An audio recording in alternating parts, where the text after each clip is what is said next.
Hola guys and girls, welcome team, and we are in a dire situation. We are standing currently 1-3. 1 win, 3 losses after week 4. And this is definitely not a spot we want to be in. As I already mentioned, probably, I don't know for sure, but there are 8 weeks total. And if we want to make it into playoffs, we need the winning records. We need to go 5-3 at worst. We already got our 3 losses. So the only way we can make guaranteed playoffs at this point is if we win all the remaining 4 matches. No loss allowed. Our backs are against the wall and we cannot lose one more game out of the next 4 matches. So yeah, only wins from here on out. Anything else is inexcusable and would lead to the termination of my contract with this fine Borussia Dortmund organization. So yeah, we definitely gonna change some stuff up. We prepared this week a whole lot different. I took some inspiration from all kinds of ways. We did some martial arts training. We did all kinds of training today and this past week because something has to change. We cannot keep going like this. Something has to change, and this is the first match, and we can see wow, the changes, how they do and get us the wins we need. Because anything but the championship is a disappointment for the Borussia Dortmund fan. So anything but a win in these next 4 matches is a disappointment to me, the team, the fans, and everyone out there. So if we want, now is the time to prove our worth. Some people ranked our teams very low, way too passive, way too defensive. People are using that, they use the defensive setup and stuff like that. And now it's time to prove them all wrong and show that, you can take advantage of our team. We are taking advantage of your team. We are going to take those wins. We are going to take the championship. The Borussia Dortmund fan for the top. Roll out. That's for the motivational speech at the beginning. Now let's go with strategy for this match right here. As you can see already on the whiteboard, we are facing the Philadelphia Stunkys, coached by Shuckleking, who's currently 2-2. So yeah, one more win than us. I can definitely see why. He has a very, very nicely team, which I actually personally like a lot. It's very offensive, but in a bulky offensive way. As you can see, the most defensive mons he has are more lower tiered. All the higher tiered mons he has are more in the midfield. The Goldango, the Great Tusk, the Bravery, Neuver, Azumarill, all mons which take hits and dish out damage in return. And then of course the double evolution Terra Captain Core with Jolteon and the Espeon. 2 fast mons which both get set up with some nice special offensively Terra attacks to fire off. So yeah, definitely not an easy matchup for sure, but when was it ever easy in this season? So that can't be an excuse for us. So let's go over strategy for this team.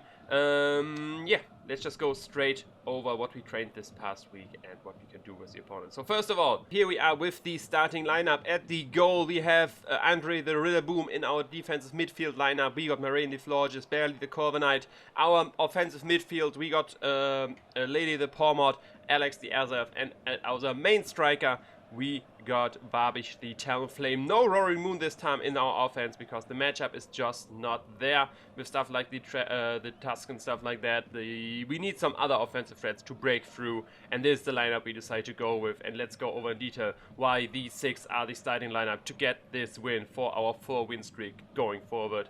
First of all, let's go with Marine, the Assault Vested Florges, more offensively in 192 special attack with a modest nature and Terra Fairy. Because what we need to do, since we are a more bulky team, we are a more defensive team, people are adapting to that very well. And what we need to do is we need to surprise them. Surprising with offense is rather easy, or more easy I want to say, than surprising with defense, because what you can do in defense, you're going to invest like some SPDF more or some defense more. There's not really a lot of defensive shenanigans you do, abilities, moves, items, stuff like that, which can surprise an opponent, barring, for example, some super effective berries. In an offensive matchup, I think with offensive sets you can go way more, with like a surprising coverage move, with setup, with items, spreads, going special instead of physical, stuff like that. So we want to catch them off guard with our defensive monster. That's the side to go with Terra Fairy offensive Florges. Because if you look at our opponent's team, let's have a real look this week. Terra Ground Florges looks great in this matchup. We are on electric immunity for the Jolteon. We hit the Fairy Resistant Tinkerton and Mug and the Goldango. And Terra Ground just makes a lot of sense. But what I want to do, I want to go with Terra Fairy for one, being strong with our Moonblast and Draining Kiss moves, of course, and we still want to be a check to the Jolteon even after the Terra, because the most likely Terra he will have with us is the Terra Ice, because that hits our defensive core just very nicely, hits the our Corviknight for super effective damage, hits the Dondozo for super effective damage, hits our Mudstay for super effective damage with Terra Ice, hits the Rillaboom with super effective damage with Terra Ice, hits the Florges super effectively if I'm Terra Ground. So Terra Ice Jolteon just makes a lot of sense with our team, and that's why I still want to be Terra Fairy, to not be weak to the Ice attack and be super especially bulky with the Assault Vest and hit insane damage back with Terra Boost, Moonblast, Draining Kisses. Then Giga Drain there just as coverage for the for some of the Grass Weak mons like the Quagsire, for example. Of course, Tusk I rather hit with Draining Kiss, and Psychic there for the Muk. There's the Florges, sadly. Moraine, you don't get that much coverage, so usually it's nice to have like a Terra Blast of an off-typing with you, but this time we are still Terra Fairy, and we have a lot of special tech investment to deal with the threats, and then the Assault Vest to still take the hits. With Draining Kiss recovery and Giga Drain recovery, we need to try to keep you healthy, but as you can see, we have, of course, Andrew Rillaboom there as well with Grassy Terrain support to keep you healthy, because that's, of course, the downside. You can't run healing moves if you have the Assault Vest, but yeah, that's my reasoning for Terra Fairy.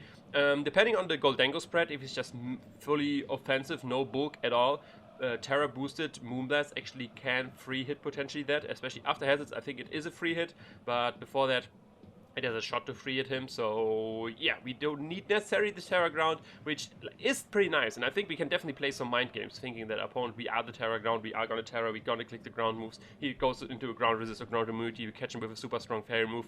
I think that can definitely for sure something we can do, so we don't Terra right away, even though it might be for better damage. But yeah, I think Terra Fairy is definitely the way to go in this matchup right here. Then next up, Rillaboom, our Fizzy defensive mon of choice, drum beating, knockoff, U-turn, anti-protect, leftovers, grassy surge, Fizzy defensive, enough speed to outspeed. Don't let me lie, let me check the team real quick. I think it is so that we are faster than max speed Adamant Azumarill. I think that's the speed creep we have right here, so we can always faster than that. He has the Aqua Jet us, which you of course take very well. And yeah, this is our Tusk check as well, because if Tusk is choice banded, physically defensive Corviknight is not just 2-hitted by close combat. So what we need is something which can take the hit and take the ground moves as well, and yeah, go from there, especially since I have another plan for Corviknight, which is really later on. Protect is there because, like I mentioned, choice banded Adamant Great Tusk is super strong, and close combat would 2-hit us, but with a protect after Grassy Terrain and leftovers recovery, we do take the hit still and go from there. And yeah, basically then he notices we are too healthy, he has to switch out, we get another turn, then we can actually protect again, and boom, we are healthy with our Rillaboom again. Drum beating just to drop the speed on some stuff, of course, and do good damage without us getting recoil on us. Knockoff, of course, great utility, same with U-turn, and that is basically the Rillaboom set there, our Fizzy defensive mon of choice. Next up is Elzelf with the Cobra Berry to take the knockoffs, for example, from the Great Tusk and the Tinkaton, stuff like that. Don't have to worry about that. We are immune to ground, we are resistant to fighting. We still take a lot, but knockoff is the main move, we have to worry about that. Psychic, of course, our main stab, and Fire Blast, because all his Psychic resists are weak to fire. If you look at the team real quick, his Psychic resists are the Goldango, weak to fire. It's the Tinkaton, weak to fire. Never mind, I lied. These are the two main ones. Of course, once the Espeon Terras, which, like I said, I don't think he would bring Espeon. I think Jolteon's just way better. And then you got the, what's it called? The Ghost Dude, Ghost Dark Dude, Sableye, which of course is a fairy Psychic resist. Psychic immunity even. But I don't think he would bring that.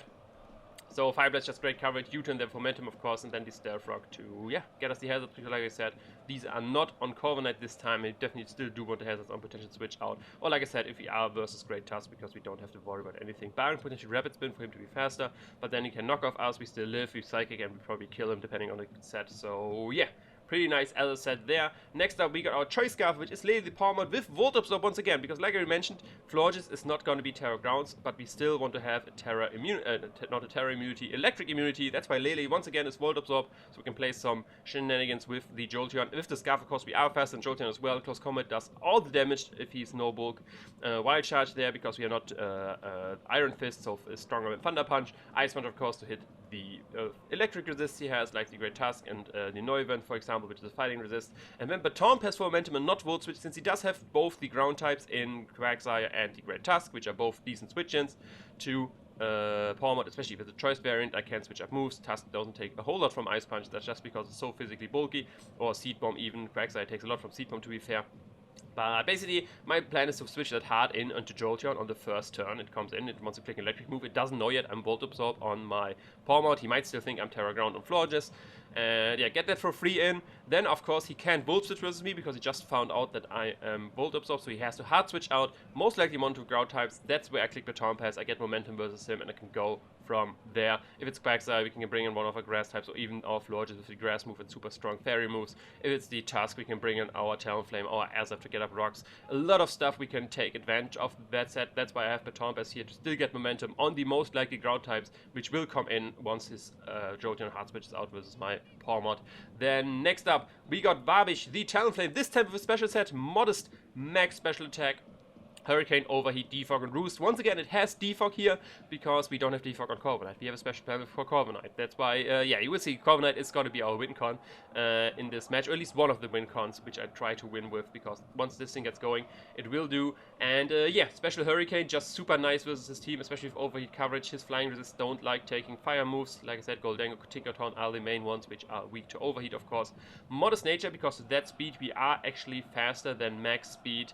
This max speed fastest mon, which I actually have to check again. Barring Jolteon, of course. I think it's for max speed Espeon.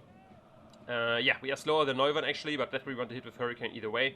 And it is for max speed Espeon, we are faster than that. Then I don't have U-turn. I was thinking, like, do I want U-turn, do I want stuff like that? But no, I need Defog. I don't want U-turn and have a random Rocky Helmet or stuff like that break my Gale Wings, and I don't have priority Hurricane anymore. So that's why I decided against U-turn. I'd rather have Defog, of course, to get rid of hazards, and of course then the Roost to heal up. Once we are out of Gale Wings for some reason, we can get back up there and get our priority Hurricane video back again. So yeah, and go from there versus the opponent. And now for the, I already talked a lot about this, our Corviknight set. As you can see, we are Speed Def, bulk up with Brave Bird, Power Trip, and Roost. Careful Nature, a little bit of speed, so he can speed creep us. And yeah, this is our main win condition. If after I get a few bulkers up, his physical threats are not a problem, my Speed Def is there, so his special threats are really no problem, and Brave Bird plus Power Trip is just very nice versus his team. Tinkaton is just set up fodder if I get enough bulkers up, even though he resists both moves in Brave Bird and Power Trip, of course. Can't do really much in return. The worst he can do is like knock off Thunder Wave, but that every time he clicks a move like that for utility shenanigans or rocks even, I keep getting bulk ups up, and if I have too many bulk ups, I just kill the things. Like after 2 bulk ups, I kill the Goldango with Power Trip because it's just way too powerful. Brave Bird, of course, very nice stab versus team, and yeah, I don't really know how we plan to kill that. Defensive setup mons were the bane of our team most of the time in the matches. The Gardevoir was a problem with the Stamina Calm Mind shenanigans. The defensive Meloetta with Calm Mind was a problem with our team. So now it's time to flip the table, flip the switch, and bring defensive setup ourselves and try to win with that. That's why I have barely the Corviknight here as our late game win con. But that is the strategy for this match. This is how we're gonna take our win. Guys, it is an important time. I'm happy for all the support I'm still getting in after such a losing streak I'm kind of going through. But now you're gonna get rewarded with the winning streak. We are starting this match, and yeah, let's get out on the field, people. Let's show them what you can do. Show them that the Brosa Dawn fan here are no joke, and we are here for the championship. Let's get out on the field. Let's see what we can do. Roll out Dawn fans.